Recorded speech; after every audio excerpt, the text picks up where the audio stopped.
Hello and welcome to the Unstuck podcast. I'm Heather, I'm Cameron. and this is a conversation that Cameron thinks we're not ready to have yet.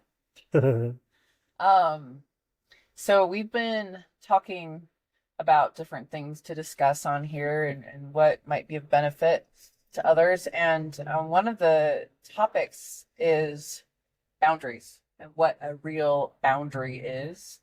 I feel pretty clear on this topic.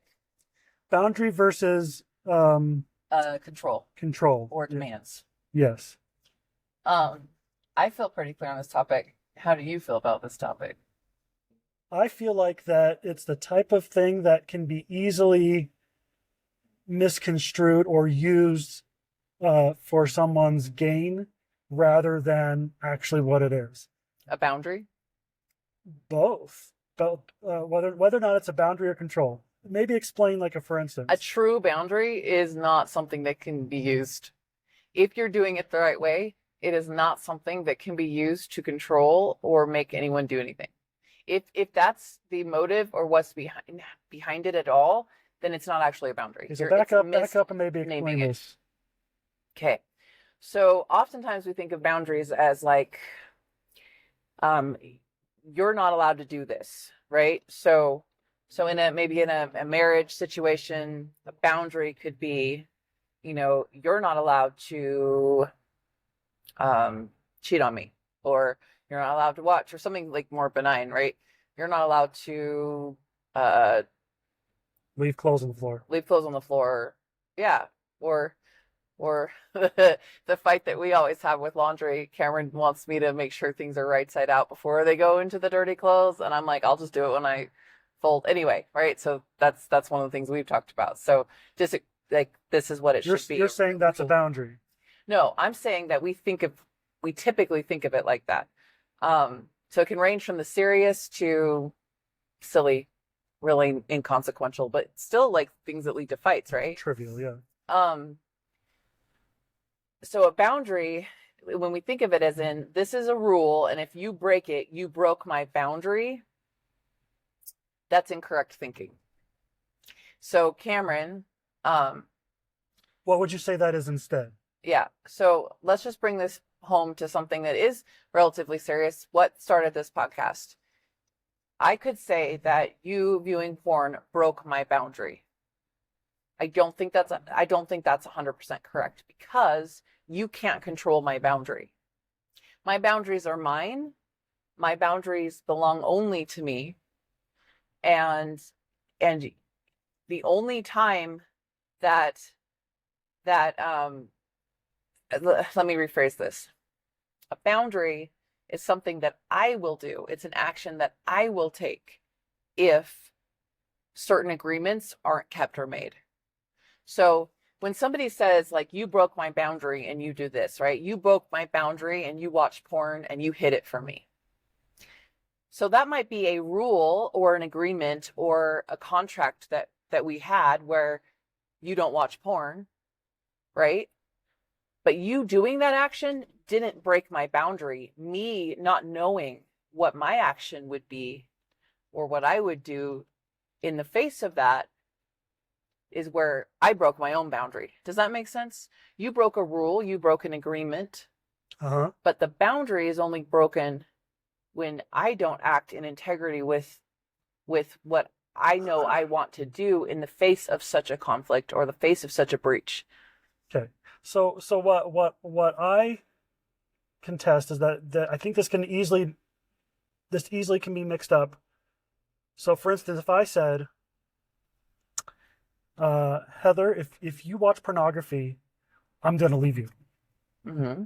Now, I might be explaining my boundary, but how is that also not saying, now maybe in a smaller sense, like a manipulation to control? Yeah. It all. If you don't stop doing this, I leave you. So this is a really fine point, and really one where I think differentiation, and maybe we can talk a little about what differentiation is in this particular podcast, because I think it goes hand in hand here. You're not wrong. That's actually a boundary, right? Like if you watch porn again, and I don't even want to say this is our boundary, but let's just talk about it as if it were, right? If you watch porn again, then I leave. Say that's our boundary. Okay. That's my boundary, right? That if you do that again, it's to the point where I can't, in authenticity, stay in the marriage. So I tell you that. Now, if my intention is to make you conform or manipulate you into conform because, well, that's going to scare you, right? Like if I'm going to leave, then maybe that will force you into choosing to do it the way I want you to. Then that's used for control. But I could also approach the conversation in such a way where it says, okay, Cameron, I know this has been a struggle for you in the past. I don't feel comfortable or in integrity with what I want out of a marriage if you're going to choose into porn. And so if the habit continues, now this is probably more reminiscent. So this is how I would do it. Like, this is my boundary. If the porn continues, I really want to know so I can be walking with you and helping you. But if you come to a point where like you just want to keep engaging in it, I don't think I can stay in that marriage. That's not what I choose for me. So you just explained a boundary plus an ask, right? Because asking me to talk to you was not a boundary. It was you just. That's an the boundary agreement. Came afterwards. So agreements are part of it, right? If you just have like boundaries and no one has agreements, because that happens all the time.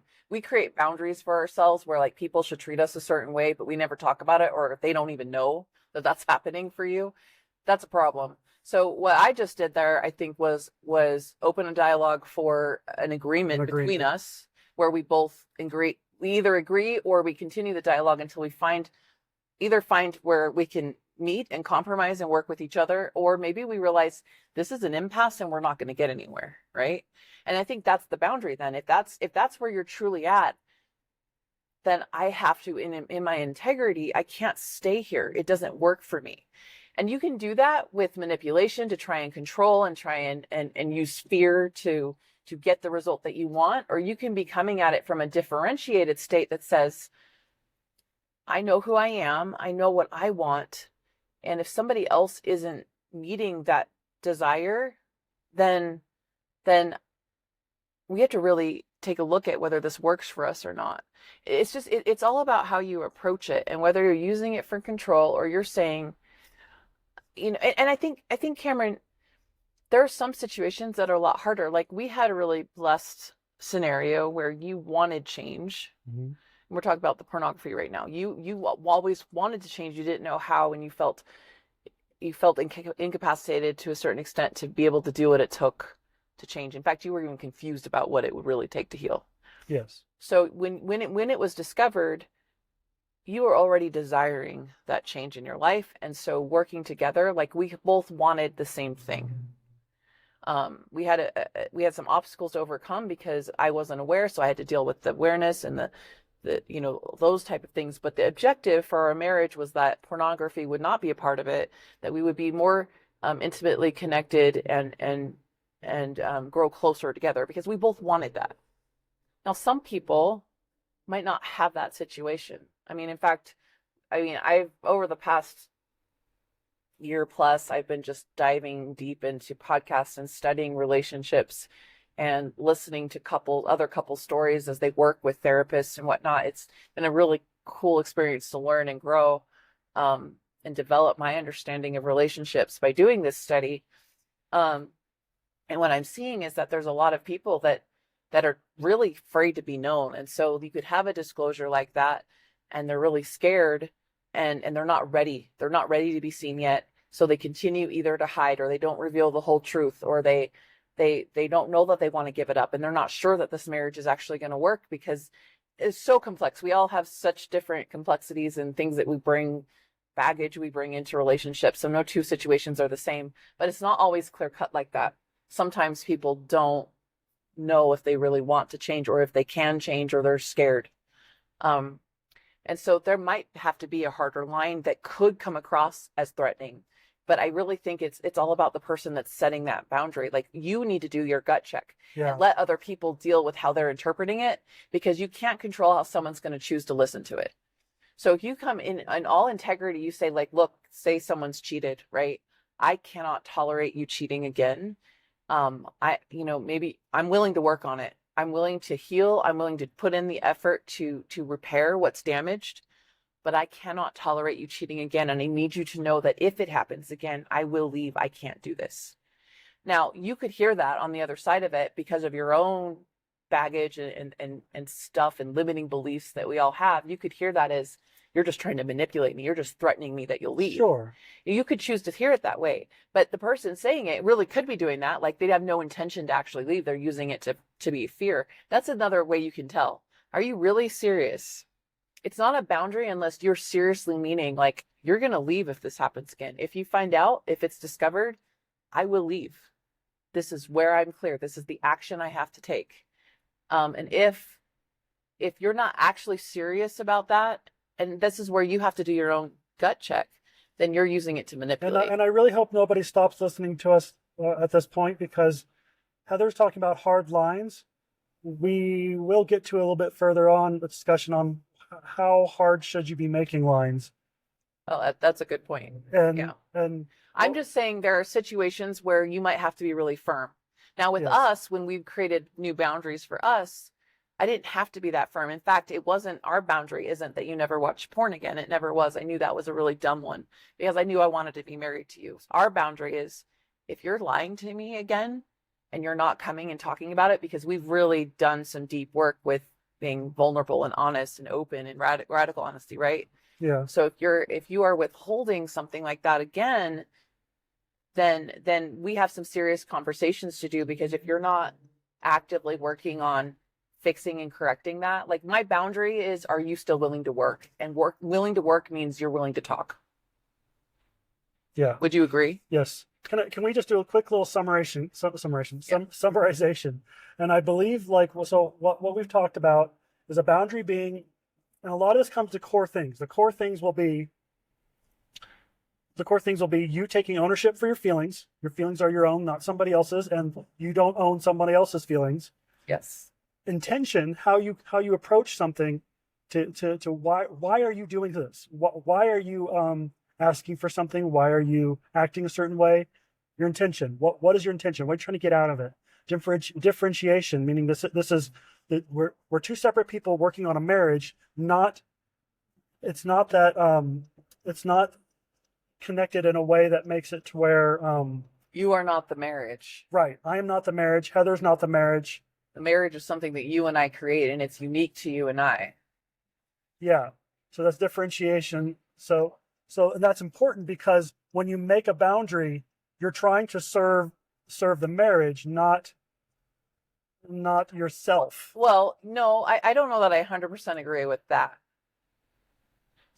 I think boundaries are all about, it is serving the marriage, but only because you are making it about you and knowing staying in integrity with yourself. So integrity, like it all depends on who you are and what your values are. And I don't mean that in any kind of judgmental way, by the way, but like what's important to you, for example. So for example, if I am trying to be a way more forgiving and understanding and charitable person, because I had a lot of hard judgments about people that did certain things prior to this whole T-Day and everything that happened with us. Partially because I interpreted things incorrectly in my youth, in a religious environment where I did not understand grace, because I don't think I ever really had to before. I wasn't confronted in such a way that I needed to. So I had some really harsh judgments that were, not 100% my fault. I wasn't trying to be judgmental. It certainly wasn't like I really thought I was doing things okay. Where was I going? Shoot. We were talking about like the difference between differentiation and Oh, like, but so your value set is where like I had some harsh judgments, happen, and I wasn't aware until we confronted what we had to confront. And so in our marriage, I have been working really hard on being more charitable and forgiving, because I entered our marriage unknowingly with some harsh judgment, just based on the fact that I never really had to confront needing true compassion and forgiveness before, because it never affected me in the way that what happened with us did. So it was a really great opportunity for growth.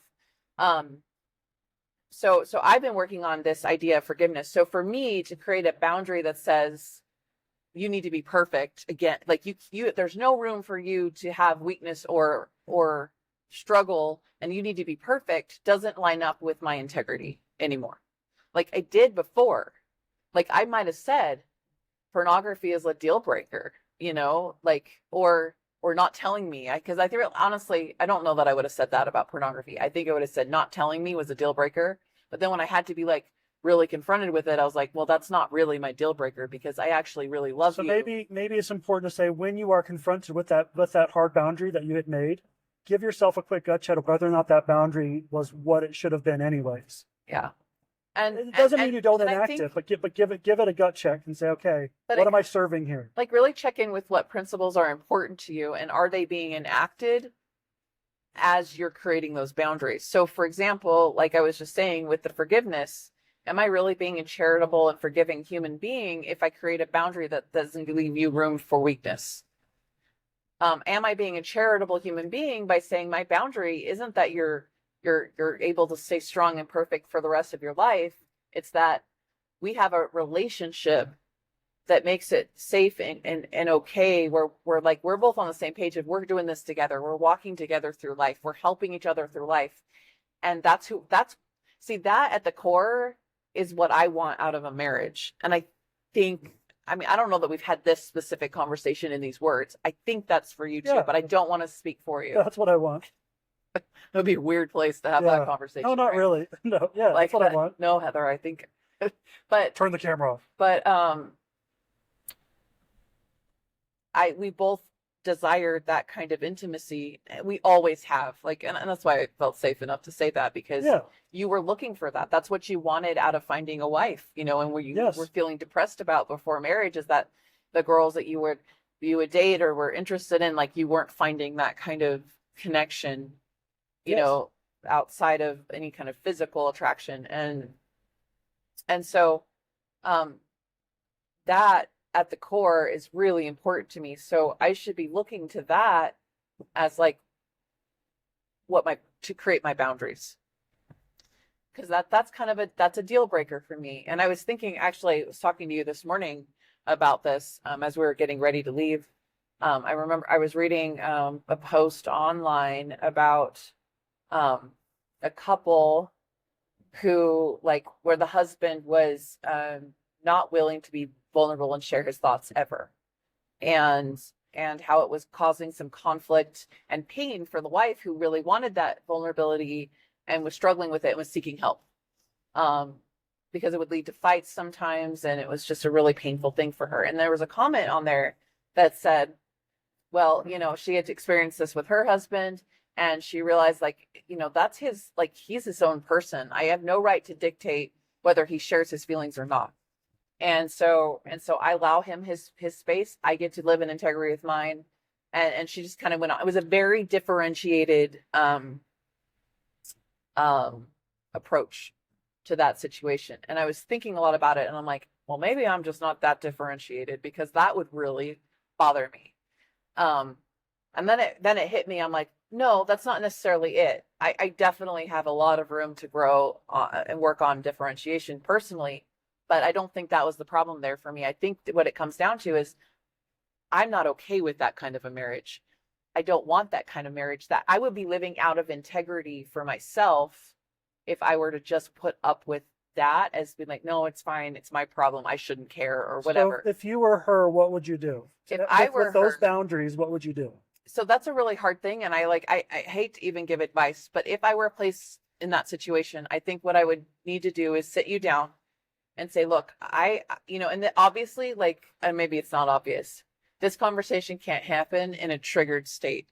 Like, I need to do my own self-work where I think that's important to recognize. If you're in triggered states, you're never going to get the result yeah, that you want. even if what happens is what you want, it's Yeah. never going to be good. I call it nasty town, and it's when you get to a spot in the conversation and the argument where you're just trying to find points against the person. You're trying to, like, point out all the things that they do wrong and snipe at them and see who's one-upping the most. And I think a lot of people get into this. If you're in that state, you're not ready. Do your work. Yeah. We need really need to talk about breakthrough on a podcast, and we'll Yeah. probably link that here as soon as we have one. I think walking yourself through a meditative breakthrough to help you get grounded and clear, because as soon as you realize that their answers, and you can get into a state where their answers don't mean anything about you, it's them. Like that's their own stuff. You can't, it's not saying anything's wrong with you. It's just saying this is what they're dealing with. Now, doesn't mean you might not be a contributing factor, just like how I talked about previously on our podcast, that how I was showing up in our marriage made it more difficult for you to want to talk to me about the porn. That was correct and true. But did I make you go watch porn? No. Did I make you have an addiction? Did I make you have a problem like that? Absolutely not. But we affect each other. And so getting clear on what we own, and how we're affecting our situation, I think that self-awareness really is helpful. That's what I did in the beginning of our healing journey. Is I said, look, I see my own contribution to some of the problems that we're having here, and I want to work on myself too. So finding what you own in a situation can only be helpful, because imagine sitting, like if someone were coming to you and saying, hey, I'm really struggling with how you're doing things and showing up in our marriage, like you're going to feel defensive right away. Who wouldn't? Like that is a normal thing. No one wants to be doing that. No one wants to be affecting somebody else that way. Well, I shouldn't say no one, but most people don't want that, right? But if someone comes to you and says, hey, I've been really messing up and I'm sorry for this, and I see that this is affecting us negatively, and this is affecting us negatively, and I am going to take these actions to improve because I really value our relationship, and then open up the door for, and then I'm also struggling here, and I could use some help here. Like, can you help me understand where you're coming from? It's a totally different opportunity for working together and learning together than just, you need to fix this because I'm unhappy here, right? Yeah. So if you can approach yourself and be in a neutral state, if you have an agenda that I need you to change, then you're not ready to talk about it. Also be identifying what it is that you need to change in your relationship and what's contributing there. And then can approach it from a, like, can we work together? Can you help me understand your perspective? That's how I would open up that conversation. So let's put it into the scenario that we're talking about. So say you're not willing to share, you don't open up, it's a consistent problem, I'm being vulnerable. And say my baggage is that I need you to be vulnerable because I don't feel safe. When you don't tell me, like, I'm worried, I get anxiety, and I need this to feel safe. I need you to be honest and truthful to feel safe. So that's my baggage. So I could approach the conversation saying, you know what, like, I was thinking about the other day when I was asking about your feelings, and you didn't feel like you could share.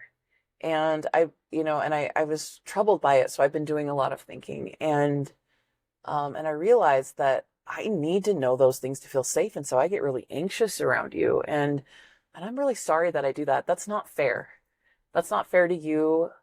Because I own my own safety. Like, I shouldn't rely on you to make me safe. No one can actually do that but me. And so I'm sorry I've been doing that. I'm really trying to work on that. And I hope, please be patient with me and help me, when you notice that I'm doing something, I'd really love, your feedback and help with that, because I want to fix it. But on the same hand too, like, while I'm working on this, like, I really do love you, and I want to know you better. Is there something I can do to help you feel more comfortable with sharing with me? And is there a reason why you feel hesitant? And just opening up those I do think it's communication important, lines. and you're doing this, and I like it. But I do think it's important to be clear on.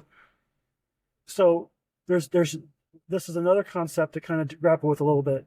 If you're coming at something with a need, you should really look into that. But if you're coming out with a desire, that's different. So for instance, she first explained she had this need that she understood was not really helpful. But so then she gave a desire. I still desire to know you and know what's going on. That's okay. That you're explaining something that you desire. That also means I'm not requiring it of you. I just desire it. And I get to entice you. I get to influence you. And if you're still feeling that need, then just start with the owning your own stuff, and then let it go. Yeah. Because think about it, just reverse the situation too. If you can really start that way, like, you open up so many doors for people who want, like that's such an attractive quality, right? If Hmm. someone comes to you and says, I've been messing up and I'm really sorry. Like I want to change and this is what I'm doing to change and I really care about you and I'm sorry it's affected you. Like that feels so nice and good and like and it opens up intimacy right there. Yeah. Like that is the kind of intimacy that people want and will attract. I don't want to get too far from our boundary topic, but like this is one thing that I find is so important that uh, nobody, and just think about this to yourself. You probably have thought to yourself very clearly, I want to be desired by my partner, and your partner feels the same way. And how, but oftentimes we enact it in a way telling them how much we need their desire Yeah. instead of trying to influence the desire or to show Or desire share ourselves. desire. Yeah. Yeah. We're waiting for the other person and then you're both waiting for the other Yes. person. And it's Yeah. very transactional, and it just doesn't work. Yeah. But so let's not get too far away from boundary. Boundaries. Go back to the scenario again. Okay, so you just very beautifully explained a desire to know and feel, and it shows your intention is to express the desire and to see. You're saying I want to see Yeah. you. And so like to go back to the boundary part of this conversation, as you open up that dialogue, I think you need to know too, like, what are you okay with? So the woman who answered this post seemingly, I don't know, I mean, we only know what I can read, seemingly was okay with her husband not being a very vulnerable and sharing person. And that she just accepted that about him and said, that's who he is. I love him and I'm happy here. If that's where you stand, then great. Just remove that desire or need for him to do it. And like then you can be differentiated in that way and be okay. And you're both just who you are. And that's not a deal breaker for you. Now for me, like I was saying, I think I would feel really unsatisfied and unfulfilled. I want somebody that is willing to have these open and deep conversations and to really know somebody else is really important to me. So in this scenario, and I don't know when the appropriate time would be, right? Because this is a give and take conversation. If you can stay neutral and the person's just not receptive, right, anymore.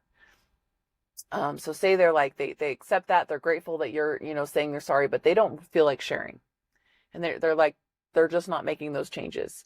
And it really is important to you. Then I would open up that conversation again and say, I've been working really hard on this for myself because it's such an important thing for me. Having this kind of vulnerability and openness in a marriage is really something that's super important and drives me and helps me feel fulfilled. And I regret that we didn't have that conversation before we got married and that we didn't understand each other.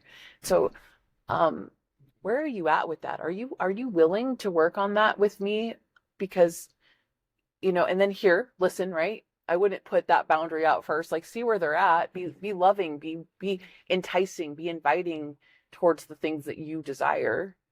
And if they're like, no, I feel like this is my own private space. I don't want to share it. This is my own. I very protective over it. Then I would say like, I think we might need to discuss if we're really a good fit for each other because I want this. And if it's not something you want, then I'm not sure I will be able to live in integrity with myself. And these are really hard conversations. And I don't ever want to imply, like, if this is a scenario you're dealing with and that's what they say, like, that's like, then you should leave. Like, please don't ever hear that because each situation is so different. Each couple is so different because you're bringing different things to a dynamic that each marriage is its own creation. Like the same person can be married multiple times and they will have different marriages with each person because you bring different dynamics. I also think when you create a boundary, it's important to kind of hold it firmly, but with a light touch. Does that make sense? So like you're definitely going to enact what you said you're going to enact, which that you're going to take ownership. But I do think it's when you get to that moment, you should have a gut check and be like, okay, what am I serving here? I made this boundary in another situation, but now I'm faced with it. Is it still serving what I want? Is the person still wanting to be better and they're just struggling, or are they just really not going to budge? And you're saying that kind of because you're saying that we need to open a new dialogue. But I think sometimes people can make a boundary that's so hard. Well, and did you notice that the words I was saying were all out of love for myself? For the other person because if they don't want the same things that I want, we're not going to be happy. No. Like, we're not going to be able to figure this out. And you know what? Sometimes, like, see, I'm really not a proponent of like, just because we have different ideas or different wants and desires, it means it's absolutely compatible. I actually think that we're supposed to learn how to sacrifice and how to compromise to create something better. Because if all we do is just live the way that we want to live, like think about parenthood, for example. Like if all I like when you become a parent, you lose freedoms that are you just take for granted. Like going to the bathroom when you need to go to the bathroom. If you have a crying newborn that is hungry and upset, like they're not just like, okay, mom, I know you'll be back. Yes. Like you lose these freedoms. So if you just like, if it was everything was based on how you felt and what you desired at any time and how you prefer life to be, then you're going to be like, you're just not going to be a very attractive person to anybody. And I think that one of the reasons God gave us marriage is because, like we're supposed to learn how to compromise. We're supposed to learn how to sacrifice for a greater good for something that we want. Because you could like, for example, this husband could be like, you know what? I really love. In fact, we had this, right? Like when it wasn't even like I was a little while ago, but like I was asking you how it felt. Did it feel good to be this honest and open? Do you remember? And I'm like, doesn't it feel good? Don't you want it? Like once you're doing it, because for me, like being seen and known in that way, and like having somebody love, like it's very validating. I actually like, and I never really had a problem with sharing details. Like I was pretty open and honest with you. Yeah. So that's me. But for you, like hiding was it's like a survival mechanism that it was very Right. uncomfortable. And it wasn't like, oh, yay, I get to do this now. Like, this is what I want too. It was very much a transition process where you're like, I think, like, you knew, like, logically that this was a positive way to move our relationship and marriage because the results would be what you desired, even though it wasn't really what you wanted to do. Like, right? Desire wise, you weren't like aching to open up and be completely like No, transparent with everything. it was more difficult for me. There was a circuit there that was more difficult. Yeah. So it doesn't, just because you don't want it or someone doesn't want it doesn't mean that they can't like look and say, well, what do I want more? Like like if this is this healthy? Is this a way for me to change that can positively impact my life? And I think I'm hoping that the honesty that happened for us wasn't feeling like a demand that I was giving you because like I was going to leave otherwise. I'm hoping that it was more like this is an ideal way to be. That's an interesting way to put it. I think for Yeah. me, I think at the moment, the only way I can describe it is I had a survival instinct that I used hiding for, and then when that was no longer there, I flipped it. It was now like survival must be honesty. Yeah. And I don't know if that's the best way to be, but it definitely worked for me, and now I love it. Well, it's perfect I mess. feel much better. Perfect Right. mess, yes. Because like we don't always do things ideally, but the results can still be optimal. Right. But And I in think hindsight, I would suggest to people to make it as a commitment because it's the best way to live and not just because you're trying to survive. I think doing anything in survival or desperation can really backfire on you on a long-term way. yeah. Um, For us, I never made the demand. You willingly offered. yeah, And it was something that really helped in my healing. yeah. So I think that's important. Like that was never even a conversation. That was a choice you made. Yeah. But it wasn't. But it went against what you really wanted or like desired. It wasn't like, oh yeah, I'm happy to make this. Like you knew that was best. So let's do like a wrap up and like let's just summarize again all the stuff that we talked about and like maybe give people something to think about Yeah. for the podcast. Yeah. So a boundary. I think the important takeaways for boundaries are Ownership. well, yeah, ownership of your own part and your own, like if you're having an issue, because boundaries only really come up when you're having conflict. I do believe Like you have people to don't talk approach about it. boundaries unless there's a problem. Yeah. So what is your ownership in it? And are you differentiated enough that you are able to approach it with love and a desire to fix rather than you need to change because of me? Or because I'm not okay recognize unless you do. you're working on the project or the object or the something, whatever you want to give it. The relationship. Yeah, is the relationship. Yeah. If you're connecting yourself so closely that somebody not doing something affects your happiness, you're not owning it. Yeah. You're in control of your And by feelings. the way, this is not easy stuff, It's so give not. It's yourself very grace easy. because It'll be very hard. you're not likely to do this right all the time. Like, No. I think we have moments where we're stronger and then we work on it again, and moments where we're stronger and we work on it again. So don't expect perfection out of this, but the more differentiated you can come and say, like, you're your own person. I am responsible for my own safety. Um, and I don't need you to do that for me to be okay and safe. Now, it doesn't mean that you won't be sad from choices of Yeah. other people, right? Yeah. But So a boundary the is differentiation, and then approach the conversation with saying what you will do, knowing what you will do. That's the boundary. If an agreed upon, now it has to be an agreed upon contract is broken. If you're not agreeing upon it, then you have other conversations to yeah. make. This is an agreed upon contract, and you know what you will do if it's broken. And you're communicating that to the other person so that there's clear understanding that this is my own integrity and this is what I need to do so that I'm taking care of myself. And then also be mindful of your own value system, and so that you can be patient with other people and weakness. Every single one of us is weak. We don't come here perfect. I take that back. We do come here perfect as little babies, but we enter into a fallen world and a fallen state, and we are weak creatures, and it's by divine design, honestly, because I think these are things that help us grow. Yeah. But so is the person you're married to. You're weak, and have grace for their weaknesses. What is it really that you can't tolerate? Not just what makes you safe. And so you're so I would say that goes with holding your bound, like when you run up against that boundary, before you enact your boundary, give a gut check on what you're trying to serve with that boundary. And is it doing that still? And if it's not, maybe you either need to readjust the boundary or you need to go ahead and enact if you're it. not really willing to do it, then it's not a boundary. Yeah. You're using it as a threat. Correct. So check in. And we really got to go now. But one thing that I think really can be helpful, go back and I'll link it at the end of this.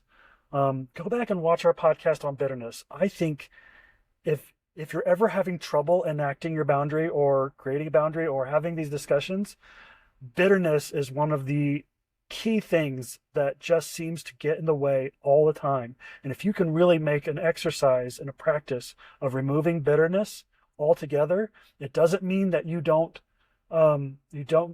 have things that you need to talk about, or there's things that are making important upset. issues. Yeah, you don't just ignore. It's not taking your head in the sand. Putting your head in the sand. It means that when you address things, it's not out of a sense of wanting to increase somebody else's hurt, or you're subtly trying to take a jab, or you're trying to express anger. Just expressing anger typically is not helpful. But if I call that bitterness. But if you're trying to actually fix your marriage, you remove that bitterness, a lot of these conversations get a lot easier. They're not going to be easy, not all the time, but they get easier. This visual really helps me. I think unconsciously, a lot of times we enter life thinking that other people need to make me happy and need to show up a certain way so I'm okay. And instead like really investigate inside of you if that's something that you're showing up with at all in any of the relationships in your life. Because the reality is that's not how it goes. Is that we have people in our lives, especially spouses, where we walk with them, and we're there to help love and support each other and make it back together so that we don't have to do it alone. So it's like, it's a teamwork. It's not I need you to make me okay. It's how can we work together as a team and make it through this crazy life, because it's crazy. Like it really is. And so as far as homework goes, because this was the one that we weren't supposed to be ready to do. As far as as far as homework goes, I think like do an investigation of any boundaries you already have set up, and like take the litmus test. Like, is this to control somebody? Am I really, like, what am I going to do if this happens? Am I really serious about doing that? And really kind of just get familiar with the boundaries that you have in place so that you can start fine tuning them and try to work more systemically with your boundaries. Have your boundaries serve the higher purpose of marriage more than maybe like a singular, like an Like, I need you to feel safe. or I just have an annoyance that I'm trying to minimize in my life. Like, Yeah. really try to serve the relationship. And then open up conversations with your spouse. Like, what do you want? Where are you working towards? Like, if you find areas that you're not really, like, you don't know how they feel, and are you really on the same path? Like, start those conversations. All right. Well, thank you for joining us. Time for us to go to work. Have a great day, everybody. Don't forget to like and subscribe, and we'll see you next time. Bye.